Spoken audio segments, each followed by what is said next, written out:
Who's complaining? What's being offered to him? And what's that got to do with you and me? 3 questions for us in light of the scriptures today. So first, again, who's complaining? Who is this guy in the first reading crying out, asking for help?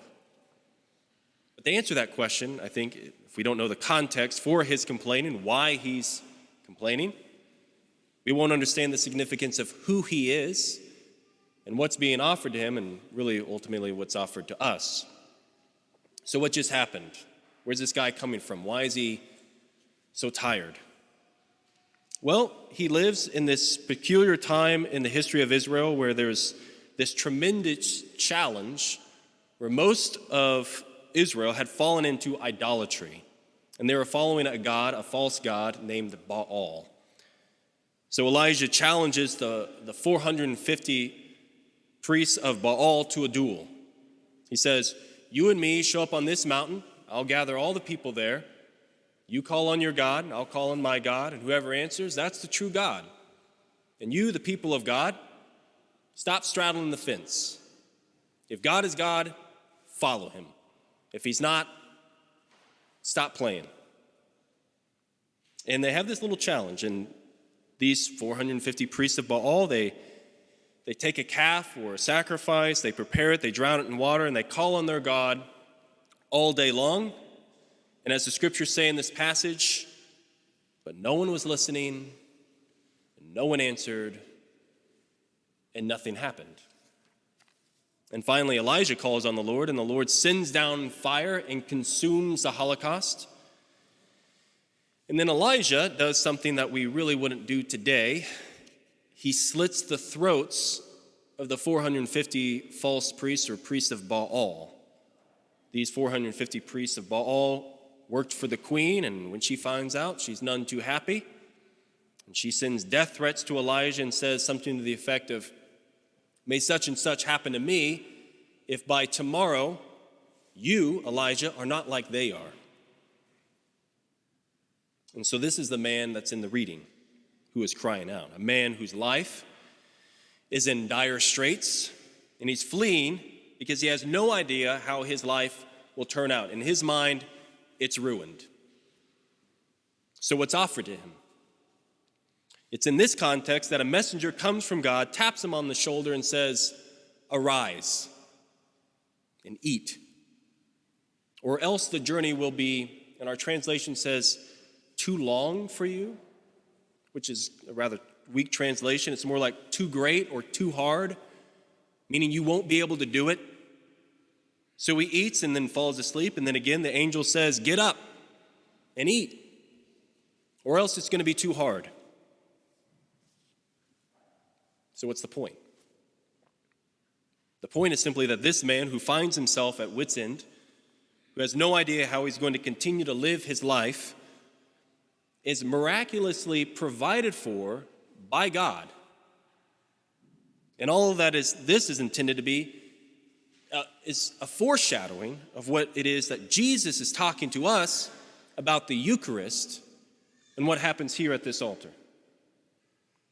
There's a thing called types in Scripture. I've mentioned them before. A type is either a person, a place, an event, or a thing in the Old Testament, which helps us better understand a person, a place, an event, or a thing in the New Testament. And it's always the case that whatever happens in the Old Testament is superseded or is built upon or is improved in the New Testament. So this food that is given to Elijah is a type for the Eucharist that Jesus is talking about in the gospel. And another type that Jesus mentions or refers to in the scripture we just heard is of the manna. And the manna is a Hebrew word, which means, what is it? And the manna was just this miraculous provision of food, which God gave the Israelites as they were journeying out of Egypt from slavery into the promised land. And it was the food that gave them strength for the journey. It was understood by them to be the bread of angels.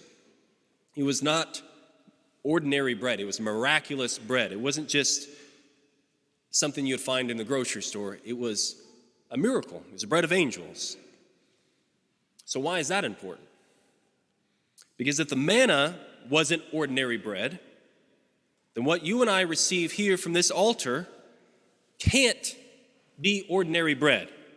Because what happens in the New Testament is always greater than what happens in the Old Testament. So what's that got to do with you and me here today?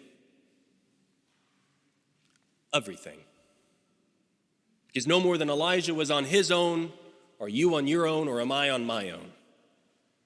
And just as God miraculously provided for Elijah, so God miraculously provides for us. I think often of those people who have lost loved ones in the last weeks, months, years even, some of them tragically. To speak to them is like reading Elijah. They just cry out to God. They have no idea how to go on. They've lost the person they love the most, and the future looks beyond impossible.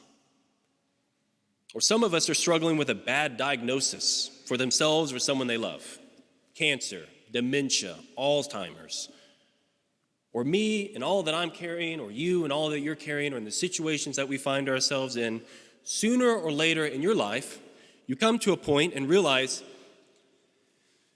please, God, I can't do it. I'm not strong enough. I don't have on my own what it takes to continue. I need help. And so I'm playing the role of the angel here this morning. Not only talking to you, but talking to myself, really. And I say the same words to myself and to you that the angel says to Elijah. Arise and eat. Eat from here, or else you will not be able to make it.